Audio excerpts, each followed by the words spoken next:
There's my boy. Hi, Cody. Hi, Grandpa. Are we going to create the characters today? You bet. Come, let me show you how easy it is. Now go ahead and click on Consistent Character right there. Let's start with a description, shall we? Oh, cool. So I can give it a name and style too. Ha ha ha. What will you call your character? Let's see. Well, she's a tiger kung fu master. How about Tigra Roar? Sure, Cody. Whatever you want.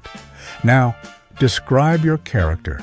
Be as specific as possible, but not overly complicated. And try to avoid patterns or complex attire. Next, pick a style. There are quite a few to choose from, such as fantasy, anime, Pixar, and... Oh, Pixar. Let's go with that. All right. See where it says Create Previews? Click on that, and we can choose one we like. The one on the left, Grandpa. That's perfect. Great. Go ahead and click on Create Character, and it will take about 10 minutes. It's done, Grandpa. Woohoo! Amazing! Now click on Create and have fun creating with your character, Cody. This is so awesome! Hello good people of OpenArt. In today's video, we're going to take a deep dive into creating consistent characters. Now I have to thank Grandpa for handling how to create consistent characters with a description, but in most of the video today, we're going to go over various methods on curating a data set for your consistent character. To start off, I want to give you some practical tips, and if you're tempted to skip ahead, don't. I'm talking to you, Sally Scrub-Along. It's very important to keep these tips in mind to get the best results. The first tip I have for you, keep it simple. Whether it's the clothing, outfit, uniform, you want to avoid complex patterns, logos, complex accessories. It's better to have a good base character that you can get consistent results from. And for the more complex patterns and clothing, I do have a solution for you. We'll go over that in part 2. Now, if you're generating images for your data set, this is very important. Currently, the way our training works is based off Flux Dev. So if you're generating images, you want to use any of the Flux models. I tend to use Flux Dev, sometimes Pro, but if you use some of the older models like SDXL or even the newer SD3 to generate images for your data set, when you generate images with a different model other than Flux, the result may not be what you're expecting, but just keep that in mind. Something else to consider when you're generating images is to make sure the details are very clear, meaning you have good lighting, it's not gloomy and dark. I mean, unless that's the style you're going for, but you can always prompt for that later. Remember, we're just focusing on character details. Now the question is, how many images do you really need? Technically, you could get away with 4, but I recommend 12 to 15 at the bare minimum. I tend to float between 20 to 30. Most of the time, like 25, 28 is my personal sweet spot.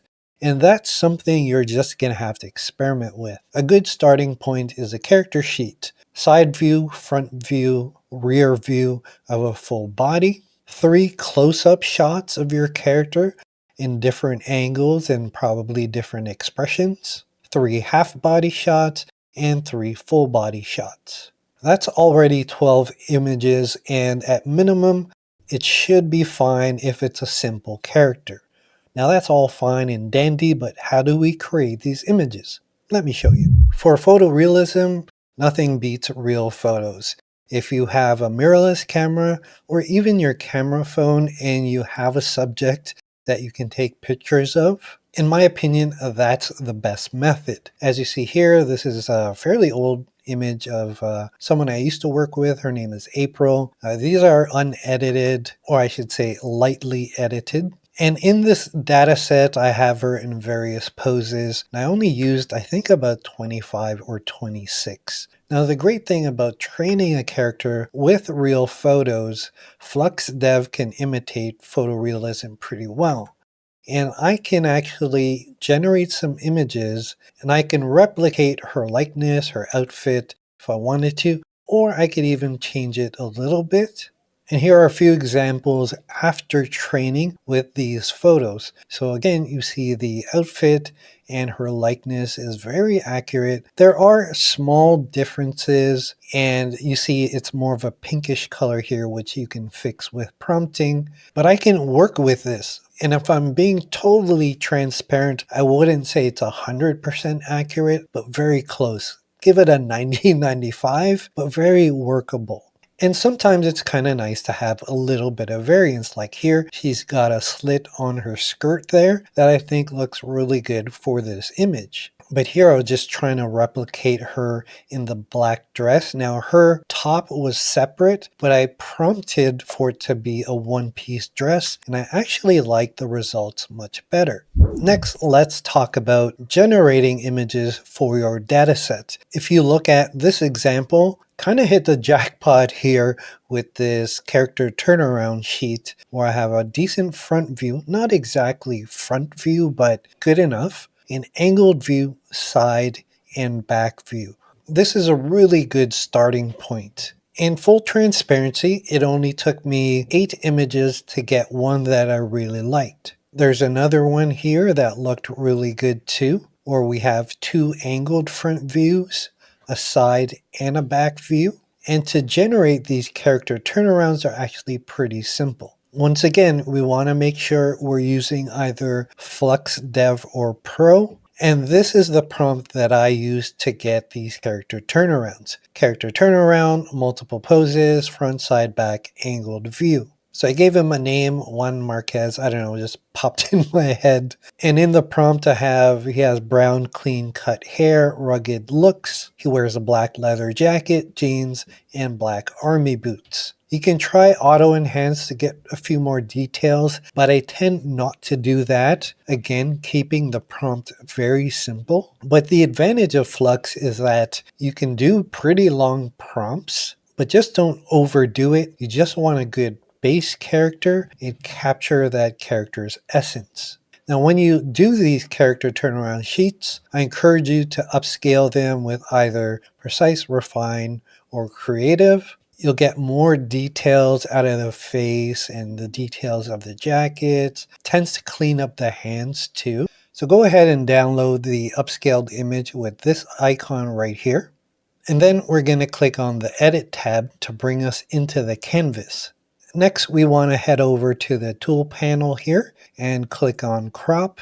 And then you just got to crop each individual image. Click on the check mark to confirm, and then we have our cropped image. Now you will have to manually bring in the image again. There isn't a copy paste on the canvas at the moment. A little bit of an extra step, but not hard to do at all. It only takes a minute. Go ahead and repeat the process and download them into a single folder to put all your dataset images in. At this point, there are 2 things you can do. You can take those 4 images and train a character, generate more images with that trained character, and then retrain. That has its benefits, but I've also found using video as another method of getting various poses of your character. So I'm going to bring in the front view of this character and use something like Kling 1.6. It's up to you what model you want to use. Pixverse works pretty well. But for this quick demo, I'll just show you using this image with Kling 1.6.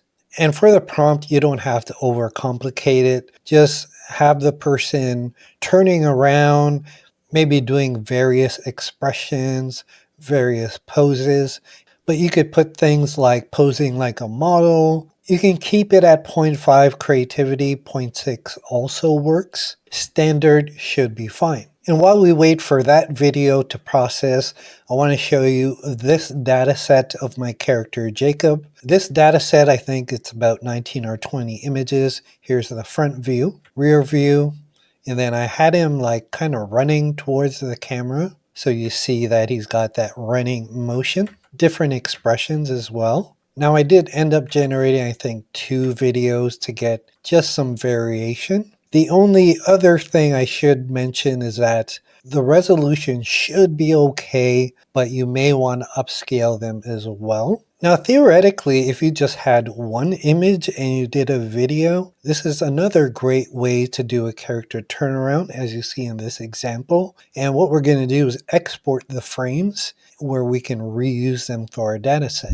And to export the frames, if you're familiar with video editing, you should know how to export into a PNG format. And if you're not familiar with video editing, then you can come here to easygif.com, select video to GIF or GIF, import your video here, click on upload video, and what's going to happen, it's going to export all the frames for you. You can download it into the same dataset folder that we've been working in. Now let's hop back into the canvas, and what I ended up doing here was cropping the original image that we started with earlier, and I cropped it to be just a head and shoulder shot, upscaled it. And after I did a refined upscale, you see the size is 2047 by 715. And now what we can do is click on the top here and select face. We can use any one of these presets. I chose happy for this one. Let's look at looking away. And along with that, you could manually tweak some of these settings like the head direction, the mouth you can adjust. Like for example, if we wanted to open his mouth more, we can increase that. And let's say we want him to laugh. His mouth is open a little too much, but you get my point.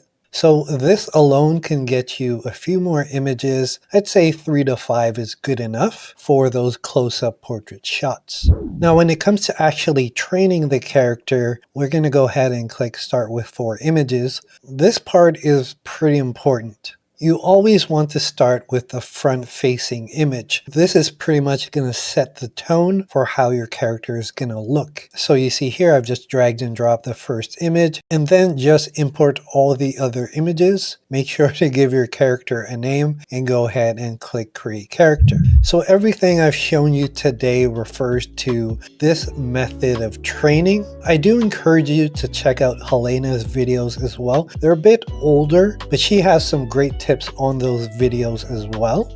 And there are some other techniques that I didn't even touch on today that we'll go over in another video. And I promise you we'll get to it. But for now, make sure to check out these videos to assist you on creating even better, consistent characters. Until the next video, my friends, happy creating.